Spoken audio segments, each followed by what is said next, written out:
우리 주일 아침 주시는 말씀 보겠습니다. 신약 성경 사도행전 13장입니다.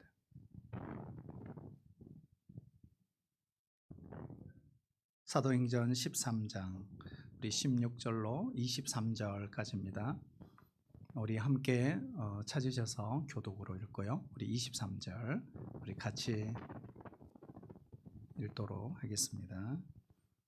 16절입니다. 바울이 일어나 손짓하며 말하되 이스라엘 사람들과 및 하나님을 경외하는 사람들아 들으라.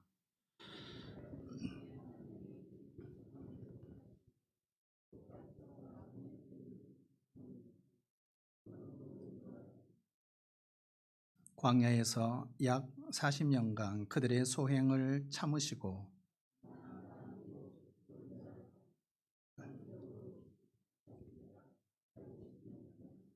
그 후에 선지자 사무엘 때까지 사사를 주셨더니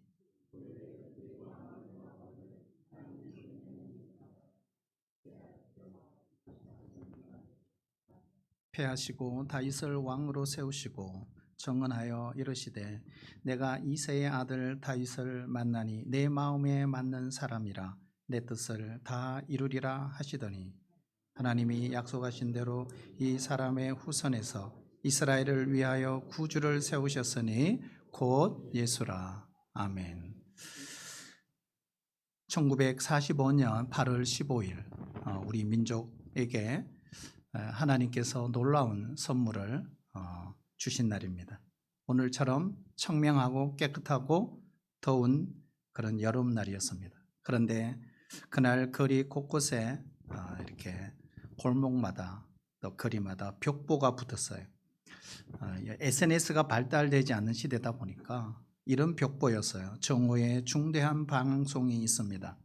꼭 정오에 라디오를 들으십시오. 이런 벽보였습니다. 그리고 정오 방송을 통해 일본 천황 무조건 항복한다고 하는 성명 발표였습니다. 36년 동안 일본 제국주의 하에 있던 우리나라 그 시간부터 해방이 된 것입니다. 과거 우리 평양은 기독교 문화의 요람이라고 했습니다. 특별히 평양 산정형교회 장로님이셨고 또 조만식 장로님과 함께 민족의 지도자였던 오윤선 장로님이 계세요. 우리에게는 잘 알려지지 않았지만 근데 이 장로님의 아들이 오영진 씨입니다.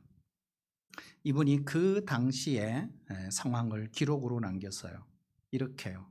그 방송을 듣는 순간 나는 완전히 정신분열증에 걸린 것 같았습니다. 그리고 두 손을 들어 지인과 함께 조선 독립 만세를 부를 수도 없었습니다. 사랑방에서 안방으로, 안방에서 사랑방으로 의미 없이 들락날락하며 혼자 속으로 중얼거렸습니다. 기쁜 날이 왔다. 기쁜 날이. 너도 나도 다 같이 기뻐해야 한다. 만나는 사람마다 붙잡고 악수하자. 나는 희죽희죽 웃었고 만나는 사람마다 끌어안다시피 서로 악수했다. 꿈인지 생시인지 마치 정신이 나간 실성한 사람처럼 꿈꾸는 것 같았다라고 기록합니다. 성도 여러분, 정말 이 기적 같은 은혜, 이것은 하나님의 은총, 주권, 하나님의 은혜로밖에 달리 설명할 길이 없습니다. 생각 못했던 그 기적이 어느 날 갑자기 일어난 거죠. 오늘 본문의 말씀에 보면 이 사도 바울이 비시디아 안디옥에서 한 설교입니다. 그래서 그 유명한 비시디아 안디옥 설교가 회당에서 유대인을 대상으로 하여 한 설교 내용이 뭘까요? 16절에서 오늘 41절까지인데요. 역사 설교였습니다. 어떻게 설교했을까? 오늘 그 17절부터 보면 설교가 나옵니다. 누구로부터 시작하죠? 아브라함. 이제 아브라함부터 시작합니다. 그리고 기가 막힌 거는 17, 18, 19, 20 그리고 21, 22, 23 해가지고 다 한 절씩 해서 성경, 구약 성경을 한 절 안에 다 요약을 하고 있습니다. 오늘 17절에 보시면 여기 보면 무슨 책일까요? 바로 창세기, 출애굽기. 그렇죠? 그래서 선택하신 하나님, 그리고 출애굽의 하나님. 그러니까 창세기, 출애굽기를 한 절에 다 정리를 했습니다. 그리고 18절은 뭐예요? 민수기 요약이죠. 광야에서 40년간 생활, 민수기지 않습니까? 이거를 한 절에 요약했습니다. 그러니까 19절은 뭘까요? 여호수아서 요약, 가나안 정복. 그렇죠? 자, 20절은 사사기 요약, 사사기 요약. 자, 21절, 22절은 뭘까요? 21절, 22절 사무엘 상하 요약이지 않습니까? 이렇게 해서 창, 출, 민, 수, 삿, 삼 이야기를 짧게 한 절씩 두 절씩 정리를 한 것입니다. 누가요? 바울이요. 자, 그럼 여러분 무슨 생각이 드세요? 이 성경 읽으면서 와우, 바울이 구약을 잘 알고 있구나. 굉장히 정통하구나. 성도 여러분, 여러분도 구약을 이렇게 잘 이해할 수 있기를 축복합니다. 구약 창세기부터 말라기까지 눈 감고 찾을 수 있기를 바랍니다. 어떤 분들은 사사기 찾아보세요 하면은 신약에서 사사기를 열심히 찾습니다. 오늘 바울은 아주 적절하게 취사 선택해 가며 짧게 자신의 풍부한 그 지식을 이용하여 구약 이야기를 뛰어나게 요약을 했습니다. 이 바울의 설교 중에 가장 중요한 스토리, 정리, 이것도 중요하지만 가장 중요한 포인트가 있어요. 그게 뭐냐? 주어예요, 주어. 주어가 바로 하나님이시다. 이렇게 됐어요. 그러니까 바울은 결국 이스라엘의 역사, 이 역사 설교를 이야기할 때 이스라엘의 역사를 하나님의 역사로 읽었구나 하는 것입니다. 오늘 본문 중에서 주어인 하나님, 따라볼까요? 주어는 하나님입니다. 여러분, 한 나라의 주어도 하나님이시라면 우리의 인생의 주어도 하나님이셔야 합니다. 주어가 자기인 사람이 있어요. 자기 정강, 자기 실현, 자기 꿈, 자기 성공. 주어가 자기인 사람이에요. 어떤 사람은 주어가 하나님인 사람이 있어요. 늘 하나님 중심, 하나님을 높이고. 그렇죠. 그래서 오늘 바울은 역사 설교를 하면서 이스라엘의 역사의 주어는 하나님이셨다. 이렇게 이야기를 합니다. 그렇다면 주어인 하나님과 관련된 동사들이 있어요. 동사. 그 동사만 한번 찾아볼까요? 오늘 17절 한번 볼까요? 17절. 뭐가 있죠? 택하시고, 그 다음에 높여, 그 다음에 인도하여 내사. 다 주어가 하나님이죠. 자, 그 다음에 18절은 뭘까요? 18절은 참으시고, 19절은요, 멸하사. 주어가 다 하나님이시죠. 그 다음에 19절 또 있죠? 19절 뭐예요? 주시기까지, 주시고. 이 다 동사예요. 누가요? 하나님. 20절에 보면 주셨더니 다 동사가, 그죠? 동사죠. 21절은 뭘까요? 주셨다가, 그 다음에 22절에 패하시고. 그렇죠? 누가요? 하나님. 그 다음에 세우시고. 누가요? 하나님이. 그리고요, 23절 약속하시고, 약속하신 대로 약속하시고. 누가요? 하나님. 그리고 세우셨으니. 누가요? 하나님. 자, 그러면 지금 바울이 강조하려고 하는 게 뭘까요? 바로 이겁니다. 그죠? 한 나라의 흥망성쇠. 누구에게 달렸다? 하나님. 그래서 하나님의 주관하신다. 그렇다면 우리 개인의 흥망성쇠도 철저하게 누구에게? 하나님 주관에 있다. 바울도 우연히 바울이 된 게 아니잖아요. 부르시고, 그리고 순간순간 정확하게 판단하시고 바른 길을 선택할 수 있었던 모든 그 이유, 뭘까요? 역사의 주관자 하나님. 그렇게 자신을 본 것이죠. 자, 그러면 우리가 역사를 바라볼 때 중요한 관점이 있어요. 관점. 따라볼까요? 관점을 알아야 합니다. 관점. 자, 우리 그림 한번 볼까요? 화면. 네, 띄워주세요. 네. 아직요. 여러분이 이 숫자를 봤을 때 무슨 생각이 나죠? 자, 여러분 숫자는 뭐죠? 숫자는 사실이다. 그렇죠? 사실. 내가 태어난 날짜 사실이잖아요. 그게 곧 개인적인 역사죠. 그렇죠? 자, 그러면 여러분이 생각했던 그거죠. 한번 볼까요? 네. 이렇게. 그렇죠. 자, 그러면 왼쪽, 여러분이 오른쪽인데요. 까만 거, 이거는 뭘까요? 사실로서의 역사죠. 사실이면 숫자는 사실이라. 자, 그런데 빨간 거는 뭘까요? 역사긴 역사인데 해석으로서의 역사죠. 그렇죠? 이해되세요? 네. 자, 그래서 관점이 중요하다. 사가의 관점. 북방 이스라엘이 왜 망했는지 이야기하고 싶어서는 성경 목록이 있어요. 열왕기, 상하. 이스라엘의 역대지략, 유대의 역대지략, 이미 왕궁 역사서가 존재했지만 열왕기, 사가는 성경을 새롭게 쓰고 싶었어요. 그게 뭘까요? 이스라엘의 멸망의 원인, 그걸 알고 싶었던 거예요. 그래서 열왕기, 사가의 관점 중요하죠. 그래서 우리는 어떤 관점으로 역사를 바라보느냐에 따라 해석이 다를 수 있다. 1789년 7월 11일 밤 프랑스 파리의 성난 시민들이 일어났어요. 당시 초롱성 같았던 바스티유 감옥을 무너뜨렸습니다. 그래서 그 여세를 몰아 근교에 있던 바르세유 궁전을 향해 달려갔습니다. 한밤중에 노도와 같은 폭풍 같은 이런 분노에 사로잡힌 시민들의 함성, 누가 들었을까요? 루이 16세 궁정에서 듣고 이렇게 외쳤어요. 루이 16세가 반란이다. 그때 왕 신하 옆에 있던 리앙꼴이라는 신하가 이렇게 대답했어요. 폐하 아니올시다. 이것은 혁명입니다.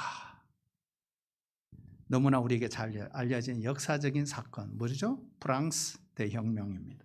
자, 여기 보면 한쪽은 반란이라고 그랬어요. 한쪽은 혁명이라고 그랬어요.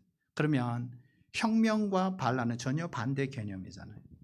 루이스 16세 그리고 리앙꼴은 같은 사건을 보며 다른 해석을 했습니다. 그 사건을 바라보는 두 사람의 관점이 달랐기 때문이죠. 인간이 가지고 있는 관점, 여러분 참 다양합니다. 예를 들어서 왕조의 관점과 민중의 관점 다르죠? 그리고 황국의 관점, 그러니까 통치자, 황국의 관점과 식민의 관점은 다른 것입니다. 그리고 관념론의 관점과 유물론의 관점 달라요. 개인주의 관점, 민족주의 관점 다르죠. 자, 이런 다양한 관점들이 있어요. 우리가 이제 역사를 배우다 보면 이런 관점들이 있음을 소개하고 있습니다. 그러나 이 모든 관점이 가지고 있는 공통점이 하나가 있어요. 이걸 아셔야 됩니다. 그 공통점이 뭘까? 따라할까요? 인본주의. 자, 앞에 언급한 이 모든 관점의 하나된 특징, 공통점이 다 인본주의 관점이라는 거예요. 다시 말하면 이 모든 관점은 다 역사의 주체를 사람으로 본다는 거예요. 그러니까 한 사람의 관점은 그가 속해 있는 공동체와 깊은 관계가 있습니다. 예를 들어 만약에 내가 지배계층에 속해 있다면 반대로 민중의 관점을 가지기가 쉽지 않아요. 만약에 내가 스스로 나는 민중인데 라고 생각하는 사람이 왕조의 관점을 갖기는 쉽지 않아요. 역사상 단 한 번도 다른 민족으로부터 침략을 받지 않은 식민 통치를 받아보지 않는 나라가 유일하게 한 나라가 있어요. 해가 지지 않는 나라 영국입니다. 그래서 이 사람들은 식민지 관점을 갖기는 참 어려워요. 그런 경험을 해보지 않았으니까. 지금도 천황을 섬기는 일본 사람들, 그러니까 황국의 관점 벗어나기 쉽지 않습니다. 공산주의자라면 유물론적 관점을 가질 수밖에 없어요.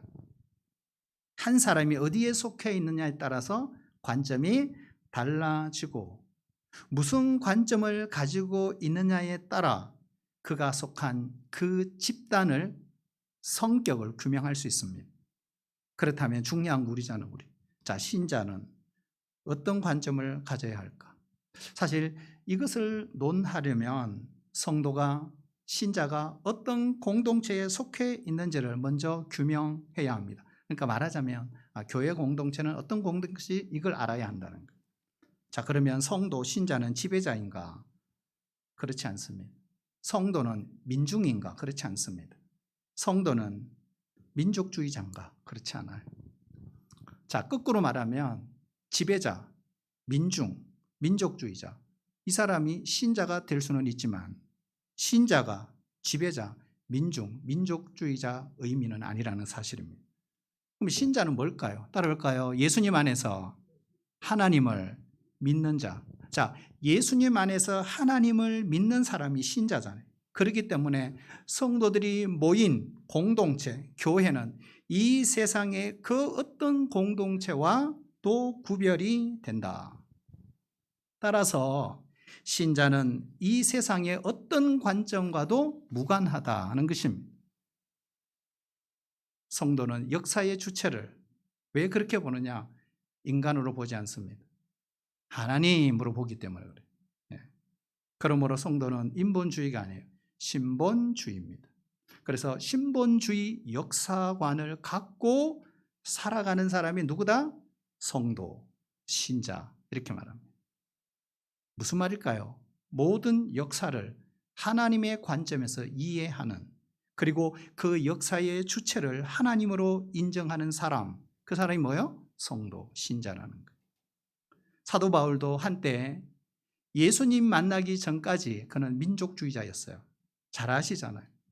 자기 민족의 관습, 풍습, 그리고 이념에 맞지 않는 사람이라면 누구든지 가차없이 색출하고 처단할 정도였어요. 철저한 민족주의자, 국수주의자. 그러나 여러분, 예수님 만난 뒤 어떻게 됐을까요? 자기 민족을 위해서라면 목숨을 바치고 죽음도 불사하고 민족을 사랑했음에도 불구하고 그는 더 이상 민족주의자가 아니었습니다. 유대인을 사랑하는 그 뜨거운 사랑으로 어떻게 했어요? 세계 모든 사람을 사랑했어요. 어디에서 죽죠? 로마에서. 로마에서 죽습니다. 그 사랑 때문에 유대인을 위해 유대 땅에 죽은 것이 아니라 자기를 통치하고 핍박하고 죽이려고 하는 로마인을 위해 로마에서 자기 목숨을 버렸습니다. 여러분, 우리나라 사랑하시죠? 우리 민족 사랑하시죠? 그러면 우리나라, 우리 민족 사랑한다면 그 사랑이 우리나라와 민족이 종착역이어서는 안 된다는 사실이잖아요. 어떻게 해요? 그러면 모든 나라, 모든 민족을 사랑하는 출발점이 뭐예요? 우리나라 사랑, 우리 민족 사랑이라는 사실입니다. 영어에 보면 역사를 히스토리 그래요. 히스토리. 히스, 스토리의 합성어, 그의 이야기, 하나님의 이야기. 이게 역사라고 영어에서는 이야기하는데 똑같은 관점이죠. 역사를 인간에 대한 하나님의 구원이라는 관점에서 이해하는 바로 구속사적 관점, 이렇게 표현합니다. 그러므로 사랑하는 성도 여러분, 우리 성도는 신본주의자입니다. 그리고 구속사적 관점을 갖고 살아가는 사람들입니다. 다른 말로 존 칼빈이 이야기한 것처럼 하나님 앞에서, 그렇죠? 그렇게 살아가는 사람. 자, 그렇다면 우리가 그렇게 살아가면 우리의 삶에 어떤 결과가 올까 하는 것입니다. 첫 번째, 따라올까요? 정의롭고 의로운 사람으로 살아갈 수 있습니다. 그러니까 정의롭고 의로운 사람으로 살아갈 수 있습니다. 우리가 세상을 둘러보면 불의를 행하며 사는 사람이 더 많을까요? 아니면 정의를 행하며 사는 사람이 더 많을까요? 어때요? 아마 역사가 증명합니다. 말할 필요도 없어요. 불의를 따르고 행하는 사람이 언제나 많았습니다. 정의를 따르는 사람, 소수입니다. 소수의 사람. 하지만 늘 소수가 속한 정의, 승리합니다. 왜 그럴까요? 이유가 있어요. 역사의 주체가 하나님이기 때문에. 그래서 인간이 역사의 주체라고 말하는 사람도 뭐가 있어요? 정의가 있어요. 공의가 있어요. 외칠 수 있어요. 하지만 구호일 뿐입니다. 왜요? 하나님 없는 사람의 정의, 하나님 없는 사람의 공의, 정의로울 수가 없어요. 공의로울 수가 없어요. 그러므로 신본주의, 구속사관을 가진 신자는 이 사실을 알아요. 언제 어디서나. 그러므로 이 관점을 가진 사람은 늘 의로운 사람으로 살아갈 수 있습니다. 누가 보든 안 보든 마찬가지입니다. 그런데 최근에 제가 아파트로 이사하고 난 뒤에 주차가 참 힘들어요. 그래서 지하 주차장 바깥 바로 입구에 제가 2번 정도 인도에다가 주차를 했습니다. 한 번은 토요일, 한 번은 새벽. 근데 어느 날 하루 걸려서 범칙금 티켓이 날아왔습니다. 너무 화가 났습니다. 사무실에도 알아보고, 그러니까 시청에 알아봐야 돼요. 시청의 담당자와 열심히 통화를 했지만 방법이 없었습니다. 그러면서 야, 목사가 이랬어도 되겠냐, 이런 생각을 했어요. 사실은 제가 거기에 끊을 거라고 생각도 못했습니다. 근데 뭐요? 신문고가 있더라고요. 신문고. 지나가는 사람이 누군지 몰라요. 불특정 다수, 누구 차인지 몰라요. 그냥 인도 위에 얹어 있으면 찍어서 올리는 거예요. 그래서 그걸 나중에 제가 받았던 거예요. 그래서 담당자도 상대가 누군지 모른다. 그래서 제가 설교 준비하면서 의로운 사람으로 살아가야 됨에도 불구하고 이게 뭐냐, 이게 뭐냐. 근데 여러분, 우리가 모르고 실수할 수 있어요. 모르고 넘어질 수 있어요. 그러나 알면은 결코 그러면 안 돼요. 그래서 정의, 의로움, 여러분 큰 게 아니에요. 막 머리띠 메고 앞에 나가서 이것만 아니에요. 내가 살아가는 일상 속에서 하나님 앞에서 내가 해야 될 모든 일들, 그게 다 정의로운 일이고 의로운 일인 거예요. 교통신호 하나, 이런 모든 것들이. 그래서 하나님 앞에 이런 신본주의 역사관을 갖고 살아가는 사람은 그렇게 산다, 이런 생각을 다시 한번 하게 됐습니다. 거금당했습니다. 둘째로, 우리가 정말 구속학적인 관점, 우리가 신본주의 관점, 하나님 앞에서 살아가는 신자라면 그의 삶이 어떨까요? 두 번째, 자신이 가야 될 길을 묵묵히 걸어갈 수 있습니다. 자, 여러분, 사도 바울 우리가 보고 있는데요. 왜 유대인에게 그렇게 핍박을 받았을까? 바울이 가는 곳마다 쫓아가고 심지어 금식하며 내가 바울을 죽여버리겠다, 이렇게 하는 사람들이 생길 정도였어요. 여러분, 왜 그랬을까요? 왜요? 왜 그랬을까요? 바울, 민족의 반역자, 하루아침에 유대인의 믿음을 버리고 유대교를 버리고 관습 문화를 내팽개친 배신자로 그들은 본 것입니다. 바울도 그 사실을 잘 알고 있었어요. 그러나 그런 모함을 받으면서도 자신의 길을 묵묵히 걸어갑니다. 만약 우리 거꾸로 생각해서 바울이 과거처럼 여전히 헬레니즘의 문화 속에 젖은 이성주의, 인본주의자였다면 여전히 그는 사람을 의식하고 표를 의식하고 여론을 의식하고 결코 진리를 따르지 못했을 것입니다. 그러나 바울은 역사관이 바뀌었어요. 그러니까 역사를 보는 관점이 바뀌었어요. 어디요? 인간의 관점에서 어떻게? 하나님의 관점으로 완전히 바뀌었어요. 그래서 신본주의자가 된 사도 바울, 동포들로부터 말할 수 없는 시련을 받으면서도 그는 끝까지 자신의 가야 할 길을 갈 수 있었던 것입니다. 여러분, 남방 유다 BC 586 멸망합니다. 바벨론에게. 그런데 망하기 직전 무대 A, 예루살렘에서 활동했던 눈물의 선지자, 누구죠? 예레미야가 있었어요. 당시 모든 선지자, 모든 왕들이 친이집트를 주장했어요. 하지만 예레미야 홀로 바벨론이다, 이렇게 말했어요. 우리가 사드 문제 생겼을 때 중국이냐 미국이냐 그러지 않았습니까? 똑같아요. 예레미야는 이렇게 말해요. 하루빨리 항복하자. 그것만이 하나님이 우리를 다시 세우시는 그날을 앞당기는 길이다라고 했어요. 자, 그 결과 어떻게 되었을까요? 그 결과 이런 예언 활동을 딱 하고 나니까 민족주의자들부터 배신자로, 민족의 배신자로 낙인 찍힙니다. 내몰리죠. 하지만 예레미야는 하나님의 관점에서 역사를 바르게 읽고 있었기에 그 모든 핍박 속에서도 자신의 가야 될 그 길을 포기하지 않았습니다. 매국노로 온갖 수모를 당했지만 우리 예언서를 예레미야를 공부했잖아요. 그런데 중요한 게 따라해볼까요? 예언대로 되더라. 다른 말로 말씀대로 되더라. 이런 내용이에요. 얼마 지나지 않아 그의 말이 옳았음을 하나님이 증명해 보이셨어요. 자, 셋째로 자기와 다른 자리에 있는 사람을 비난하지 않습니다. 그러니까 신본주의 역사관을 가진 사람, 절대로 다른 사람의 자기와 다른 자리에 있는 사람 비난하지 않는다. 성경적으로 찾아볼까요? 자, 남방 유다 멸망 이후 그죠? 바벨론 유수.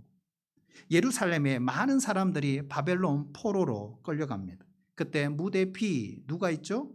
무대 A는 누구요? 예레미야. 무대 B는 두 지도자, 선지자가 있었어요. 바로 다니엘, 에스겔입니다. 자, 다니엘은 어떻게 살았을까요? 다니엘은 바벨론 왕궁에서 정말 좋은 옷 입고 좋은 음식 먹으며 편안하게 그 속에서 살았습니다. 반면 에스겔 어떻게 살았을까요? 그발 강가에서 포로민들과 함께 고통을 함께하며 비참한 삶을 살았습니다. 자, 이렇게 두 사람은 전혀 다른 상황 속에 있었어요. 그렇다면 우리 생각해 봐야 돼요. 에스겔 입장에서 얼마든지 누구를, 다니엘을 비난할 수 있었을 겁니다. 네가 정말 민족을 사랑한다면 어떻게 우리 민족을 멸망시키고 포로로 잡아온 그 바벨론 왕궁의 국록을 먹으며 살 수 있느냐? 그럴 수 있겠죠? 예. 근데 여러분, 다니엘 역시 에스겔을 비난할 수 있어요. 어떻게? 이렇게요. 너처럼 해서는 조국 독립 불가능하다. 결코 할 수 없다. 영향력 있는 사람들에게 영향을 미치지 않고는 어림도 없지.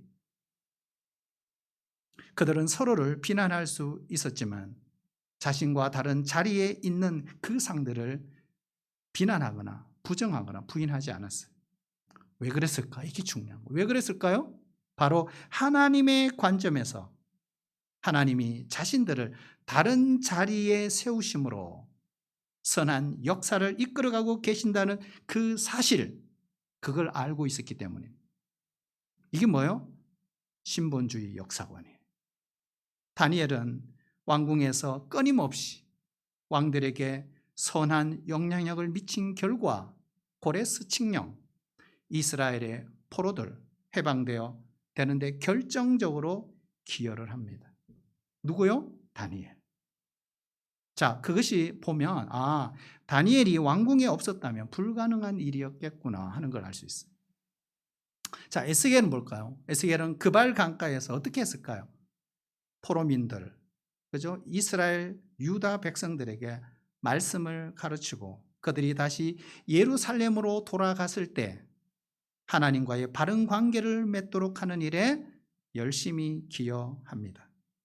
이처럼 역사의 주관자가 하나님이시다.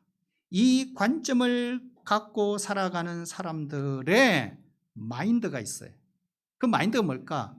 너는 체제 인사고 나는 반체제 인사야. 너는 야당이고 나는 여당이야. 너는 우고 나는 좌다. 이런 식으로 결코 사람들은 분열시키지 않는다 하는 것 사실입니다. 여러분 믿으세요? 이것이 바로 성도의 사관이 되어야 합니다. 하나님의 관점에서 역사를 보는 사람만이 역사를 이루어 가시는 하나님의 섭리를 보죠. 그래서 서로 협력하고 동력자가 될 수가 있다는 사실입니다. 마지막으로 이거죠. 자, 하나님의 관점을 가진 사람은요, 역사 속에 일하시는 하나님의 손길을 봅니다. 그래서 매일매일 자신은 겸손히 살아갈 수 있습니다. 근대 기독교 중국의 역사를 보면 이런 역사가 있어요. 이거는 교회사와 중국 교회사와 역사가 같이 가는데요. 근대 중국은 서구 열강에 의해서 패합니다. 그리고 문호를 개방할 수밖에 없었어요. 그와 동시에 서구로부터 수많은 선교사들이 중국으로 막 몰려들었어요. 이때 선교사들이 대부분 중국으로 들어갈 때 그들이 들었던 깃발이 하나 있어요. 그것이 요한계시록 3장 7절 8절입니다. 거룩하고 진실하사 다윗의 열쇠를 가지시니 곧 열면 닫을 사람이 없고 닫으면 열 사람이 없는 그이가 이르시되 볼지어다. 내가 내 앞에 열린 문을 두었으니 능히 닫을 사람이 없으리로다. 이 말씀 붙들었어요. 하나님이 중국의 문을 열어주셨다. 그러면서 결코 이제는 닫을 사람이 없다. 이 믿음으로 서구의 선교사들이 물밀듯이 중국으로 들어갔어요. 그러나 어떤 일이 벌어졌어요? 1949년 모택동에 공산당 정부가 들어옵니다. 그러면서 중국이 공산화되죠. 그리고 교회는 문을 닫습니다. 그리고 선교사들은 다 쫓겨납니다.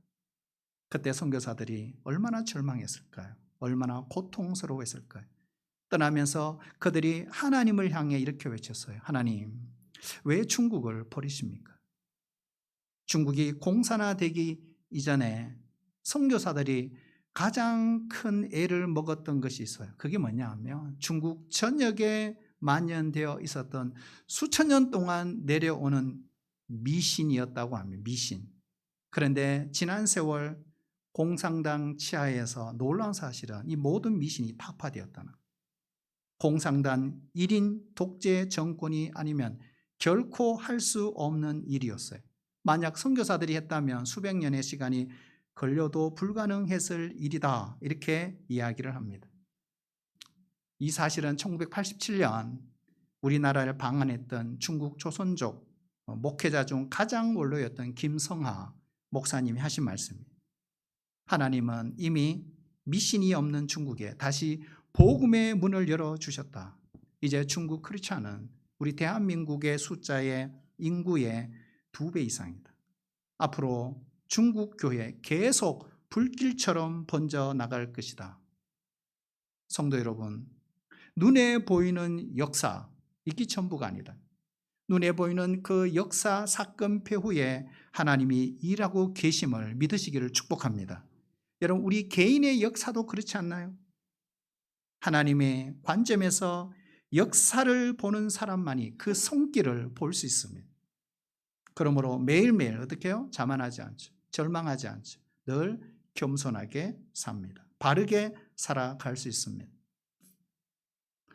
김구 백범 선생님이 기록한 백범 일지가 있죠. 공부해 본 사람도 있고 읽어본 사람도 있을 겁니다. 그런데 그 속에 나오는 이야기입니다. 거기 보면 백범 김구 선생님 어렸을 때 그의 꿈이 있었더라고요. 꿈이 뭐냐?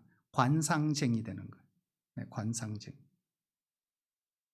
자신과 같이 이렇게 가난한 사람이 아무리 공부를 열심히 해도 과거에 급제하는 것은 불가능한 일이라고 생각을 하고 어떻게 먹고 살까 고민을 했어요. 그때 어렸을 때 늘 부친이 자신에게 했던 농담처럼 했던 말이 있대요. 관상쟁이가 되면 돈 걱정 안 하고 살 수 있다. 그래서 어느 날 옳거니 맞아.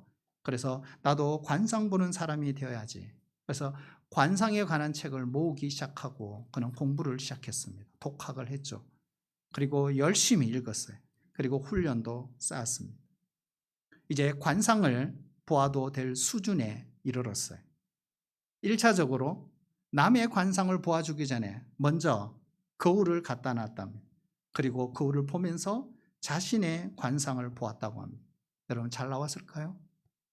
관상을 보니까 첫 번째 너무 불길하다. 두 번째 아주 흉하다. 세 번째 그의 운명 삐뚤어져 있다. 그래서 자신의 관상도 제대로 못 보는 사람이 어떻게 다른 사람의 관상을 볼 수 있느냐 하고 엄청 실망했다고 합니다. 그런데 관상책을 보다가 한 중앙에 한 구절이 늘 마음속에 떠나지 않았다고 합니다. 그 구절이 유명한 구절이에요. 관상보다 신상이 더 좋고 신상은 심상만 못하다. 이거 보면 관상, 신상, 심상. 무슨 말일까요? 얼굴이 아무리 좋게 생겼더라도 몸 전체가 늠름하고 건강한 것보다 못하며, 아무리 몸이 건강하게 잘생겼다 할지라도 마음이 잘생긴 것보다 못하다. 그래서 백번 김구 선생님 결론 뭐예요? 심상의 문제구나. 마음을 닦아야 되겠다. 마음의 문제다. 그래서 그는 다시 공부를 시작하고 나중에 독립투사, 독립열사가 되었다고 하는 거예요. 성도 여러분, 여러분의 마음은 어떻습니까? 여러분의 마음은 무엇을 담고 무엇을 생각하고 있습니까? 우리가 분명히 잊지 말아야 할 것이 있어요. 그게 뭘까요? 바로 오늘 본문이죠. 사람이 역사의 주체가 아니라는 사실입니다. 비록 사람이 역사의 주체가 된다 할지라도, 그렇게 믿는다 할지라도 거기서 출발한 인본주의 관점, 우리는 역사를 통해서 분명히 인본주의 관점도 교훈을 줍니다. 그러나 그 교훈이 우리를 근본적으로 바꿀 수는 없어요. 인본주의에서 출발한 모든 관점의 종착역 어딜까요? 공동묘지, 그 이상 될 수 없습니다. 하지만 신본주의, 하나님의 관점, 역사의 주관자는 하나님이시다. 이 관점을 가진 사람은 근본적으로 변화가 일어날 수 있어요. 바로 이 관점이 하나님을 바라보게 하는 망원경, 현미경이기 때문에 그렇습니다. 여러분, 그 사람만이 정의롭게 살 수 있어요. 의롭게 살 수 있어요. 그 사람만이 의로운 사람으로 살아갈 수 있어요. 그 사람만이 하나님의 역사의 도구로 쓰임 받을 수 있습니다. 우리가 잊지 말아야 될 한 가지 사실, 역사 바로 세우기는 재판장에서 시작하는 것이 아니라 성도 한 사람 한 사람이 역사의 주관자가 하나님이란 이 사실, 이 관점을 가지면서 시작된다는 사실입니다. 우리가 해방되기 직전에 교회 나갈 때마다 금지 찬송이 있었어요. 금지 찬송. 그걸 절대로 교회에서 부르면 안 됐어요. 그 중에 하나가 찬송가 36장. 주 예수 이름 높이어 다 찬양하여라. 금 면류관을 들여서 만유의 주 찬양. 금 면류관을 들여서 만유의 주 찬양. 예수를 왕으로 추대하고 찬양하는 이 찬양 안 된다는 거예요. 왜요? 천왕이 있기 때문에. 그래서 천왕이 있는데 어떻게 예수를 왕으로 높이면서 찬양할 수 있느냐? 안 된다. 그래서 이 금지 찬송, 그리고 교회를 들어갈 때는 그 찬송가 페이지를 찢든지 아니면 흰 종이를 붙여야만이 출입이 가능했고 예배를 드릴 수 있었다고 합니다. 그런데 여러분, 해방되자마자 어떤 일이 벌어졌을까요? 교회에서 종일 금지 찬송을 부르기 시작했어요. 목이 터지라고 불렀다고 합니다. 해방 직전에 우리 교회에 있는 모든 종탑 제거했습니다. 그래서 공출했습니다. 그러니까 어디에 가져다 놓았는지 알 수 없었지만 해방 이후 종을 찾아 달기 시작했어요. 그리고 시도 때도 없이 교인들은 종을 쳤다고 합니다. 그리고 종을 치는 사람이 눈물을 흘리며 종을 쳤다고 합니다. 종소리를 들으며 다 같이 눈물을 흘렸다고 합니다. 바로 그날이 오늘입니다. 여러분, 자유의 노래, 해방의 노래 우리도 부를 수 있기를 축복합니다. 바로 이날은 기적의 날이잖아요. 하나님의 은혜입니다. 그 안에 우리가 살고 있습니다. 얼마나 감사합니까? 얼마나 놀랍습니까? 여러분, 대한민국 우리가 돌아보면 이거는 기적으로도 설명할 수 없는 하나님의 강권적이고 절대 주권, 인간의 자유의지와 상관없이 하나님이 하셨구나 하는 걸 우리가 고백할 수밖에 없어요. 잃어버린 자유의 노래, 영원한 자유의 노래 우리 다시 부를 수 있으니 얼마나 감사합니까? 이 백성 내가 나를 위해 지었나니 나의 찬송을 부르게 하려 함이라. 여러분, 우리 다 나의 찬송, 이 자유의 찬송을 부르며 정말 기쁨으로 신앙생활 하시고 정말 잃어버린 자유, 주권, 인권 우리에게 주신 놀라운 하나님 찬양하며 살아가는 주의 백성들, 나라 더 사랑하는 주님의 자녀들이 되시기를 주의 이름으로 축복합니다. 하나님 아버지, 우리를 도탄과 무지와 억압과 속박에서 건져 주심을 감사합니다. 잃어버린 자유 찾게 하시고 잃어버린 자유의 감격 다시 한번 회복하여 큰 은혜 찬양하며 믿음으로 주님을 찬양하며 살게 하시고 정말 기적, 기대치 않고 전혀 상상하지 못했던 이 일이 일어났습니다. 역사를 주관하시는 하나님이시다. 하나님이 일하셨습니다. 예수 그리스도의 이름으로 간절히 축복하며 기도하옵나이다. 아멘.